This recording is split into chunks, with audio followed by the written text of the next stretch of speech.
guys? I'm Derek Ferris here, HP Race Development. Behind me, that's a 2020 RMZ250. This thing's almost new. I think it has 3 hours on it. It's just broken in. We're gonna do some stock dyno baselining on it. Then we're gonna check out some free mods you can check out. Yeah, we're gonna pull these off on both sides, open up that airbox as much as possible, and see how much additional airflow can help you out. I'll be honest with you, I don't think it's gonna do a lot. I read the Keeper article like everybody else does. We'll see, but these are pretty big holes here, and it's also got the fender channel back here. I'm not saying it won't help. Airflow never is a negative thing into your airbox, but I will be surprised if there's big gains there. I mean, I'd be surprised if we see more than a couple tenths anywhere in the curve. Sometimes what happens when you start pulling that stuff off is you get more peaks and valleys in the curve. It actually gets less smooth. That's not a negative, but sometimes that's why the manufacturers go for these sorts of things. These are actually Helmholtz resonators. The diameter of that and the length of that little spigot in there creates what's called a Helmholtz resonator. And so those affect different resonances that can occur within your airbox, your intake system, and the bike. Also, these are probably a lot quieter, okay? So when you're trying to pass sound, that might play a role.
All right, buddies, just finished up that dyno run.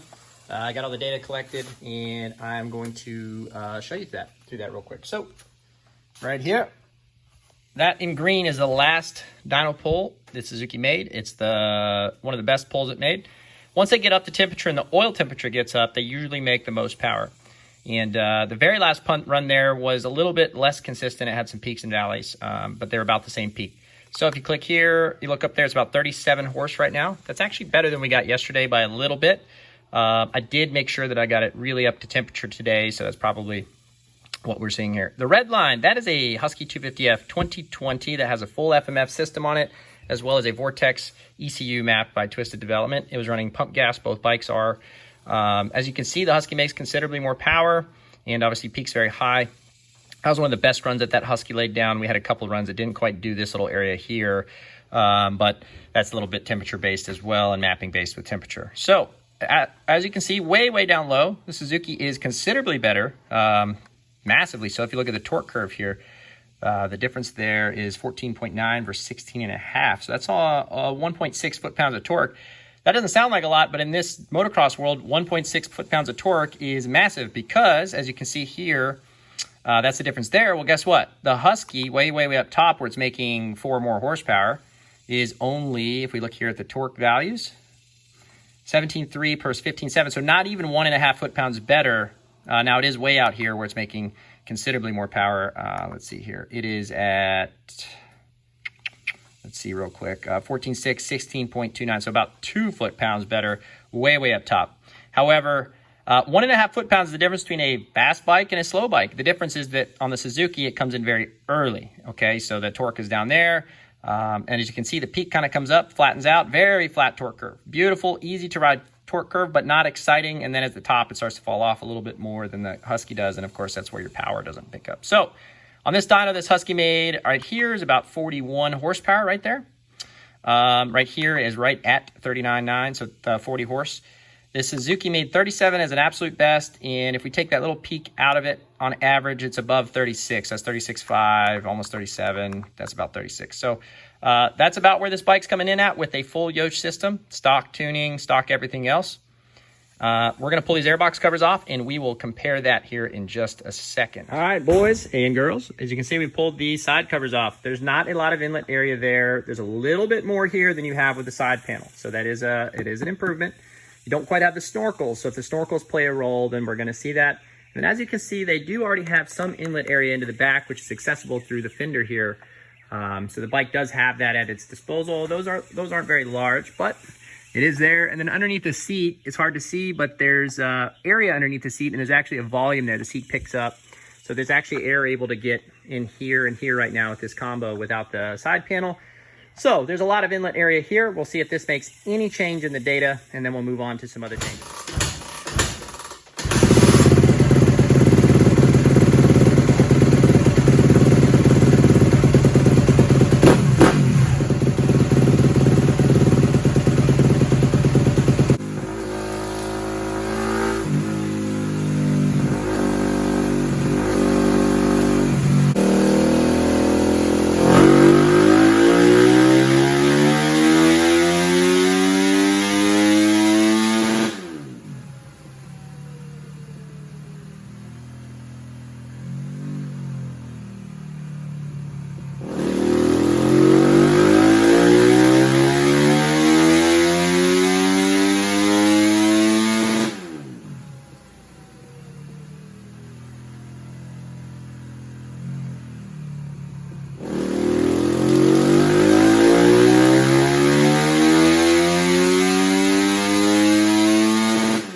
Just ran the bike, no side covers.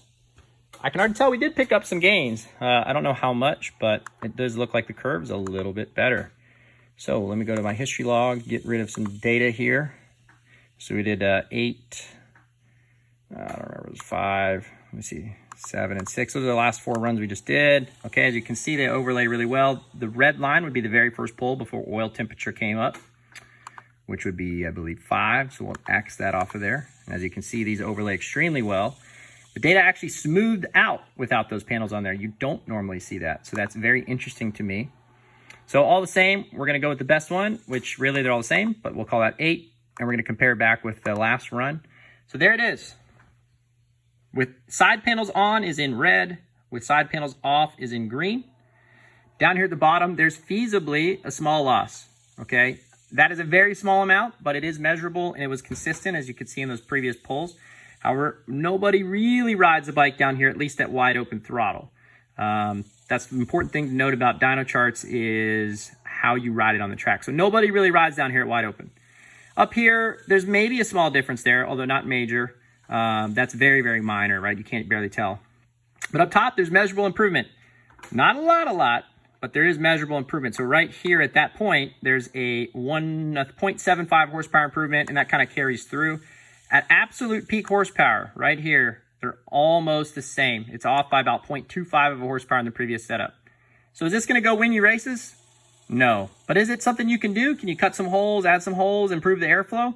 Most certainly. So we're going to add some more holes to the air box just to give it some more breathing room to continue that testing. But quite honestly, I think with the power levels that this bike is at, there's just no way we're going to pick up another 2 horsepower. All the rest of the power is going to have to come from engine modifications and a couple other little things. We are going to test very shortly some different oil on the bike. That is the #1 cheapest, best mod you can do in a motorcycle, is high quality synthetics and the right ones that make horsepower. So we're going to test that, make sure that we're still in the right direction on what we've been using, and go from there. Thanks for watching, guys. If you like that video and you want more content like this, be sure to hit the like button and subscribe. Get that bell going. Smash the like button for us. We really need that to get this channel up and going. Also, we got a lot more content coming on this bike, but a host of other bikes too. So we'll have KTM's, Huskies, Yamahas, Kawasaki's, Honda. You name it, we're going to have it on the channel along with some fun content. It's not all just testing and data. So thanks for watching. Check it out. Be sure you come back. We're going to have a lot more information for you shortly.